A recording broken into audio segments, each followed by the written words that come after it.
ദൈവത്തിന്റെ ദിവ്യശക്തി നമ്മുടെ ജീവിതത്തിനും ഭക്തിക്കും ആവശ്യമായതെല്ലാം നൽകുന്നുണ്ട്. സത്യത്തിലൂടെയും വ്യക്തിപരമായ എക്സ്പീരിയൻസിലൂടെയുമാണ് നമ്മൾ കർത്താവിനെ കൂടുതൽ മനസ്സിലാക്കുന്നത്. ഈ ലോകത്തിലുള്ള ഇമ്മോറൽ ആയിട്ടുള്ള ഫ്രീഡത്തിൽ നിന്ന് നമ്മളെ വിടുവിച്ച് കർത്താവ് തന്റെ വലിയ വാഗ്ദാനങ്ങളെ നമുക്ക് നൽകിയിരിക്കുന്നത് മറ്റുള്ളവർക്ക് നമ്മൾ അറിഞ്ഞ ദൈവത്തെ മനസ്സിലാക്കി കൊടുക്കാനും അവരോട് അതിനെപ്പറ്റി പറയാനുമാണ്. ഇത് നമ്മുടെ മേലുള്ള വലിയൊരു റെസ്പോൺസിബിലിറ്റിയാണ്. അതുകൊണ്ട് തന്നെ സാധാരണ ഒരു ജീവിതം നയിക്കാതെ നമ്മുടെ വിശ്വാസത്തോടൊപ്പം മോറൽ എക്സലൻസും അണ്ടർസ്റ്റാൻഡിങ്ങും കർത്താവിനെ പറ്റിയിട്ടുള്ള കൂടുതൽ അറിവും സെൽഫ് കൺട്രോളും സ്ഥിരതയും ഭക്തിയും സഹോദര പ്രീതിയും സ്നേഹവും കൂട്ടിച്ചേർക്കണമെന്ന് പത്രോസ് നമ്മളെ ഓർമ്മപ്പെടുത്തുന്നുണ്ട്. ഇത് നമ്മൾ ശീലിച്ച നമ്മുടെ ആത്മീയ ജീവിതം മുരടിച്ചു പോകാതിരിക്കുമെന്ന് പത്രോസ് പറയുന്നുണ്ട്.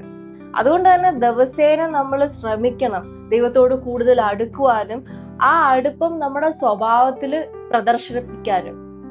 നമ്മെ വിളിച്ച വിളിയെ പറ്റി ബോധവാന്മാരായി ജീവിക്കുന്നവരാണ് നമ്മൾ. നമ്മുടെ ലൈഫിനെ കാഷ്വലായി എടുക്കാതെ ഉത്തരവാദിത്തത്തോടെ അതിനെ സീരിയസ് ആയി എടുക്കുക. നമ്മുടെ സ്വഭാവം ദൈവവുമായിട്ടുള്ള ബന്ധത്തെ കാണിക്കുന്നതായിരിക്കണം. വളരെ നിസ്സാരമായി പറയുന്ന വാക്കുകൾ പോലും ചിലപ്പോൾ മറ്റുള്ളവരെ വളരെ മുറിവേൽപ്പിക്കാം. നമ്മളിൽ നിന്ന് അങ്ങനെ ഉണ്ടാവാതിരിക്കട്ടെ.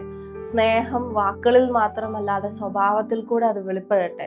പരിശുദ്ധാത്മാവിനെ ഒരിക്കലും വാക്കുകൊണ്ടോ പ്രവൃത്തി കൊണ്ടോ ദുഃഖിപ്പിക്കാതിരിക്കാൻ മാക്സിമം ശ്രമിക്കുക. നമ്മുടെ ബിഹേവിയറിനെ എപ്പോഴും നമ്മൾ ശ്രദ്ധിക്കുക. നമ്മൾ എന്താണോ ചിന്തിക്കുന്നത്, നമ്മൾ എന്താണോ പറയുന്നത്, അത് നമ്മൾ തന്നെ അനലൈസ് ചെയ്ത് നോക്കുക. ദൈവത്തിന്റെ ക്യാരക്ടറുമായിട്ട് ഇത് മാച്ച് ആവുന്നില്ലെങ്കിൽ അതിനകത്തൊന്ന് പിന്മാറുക.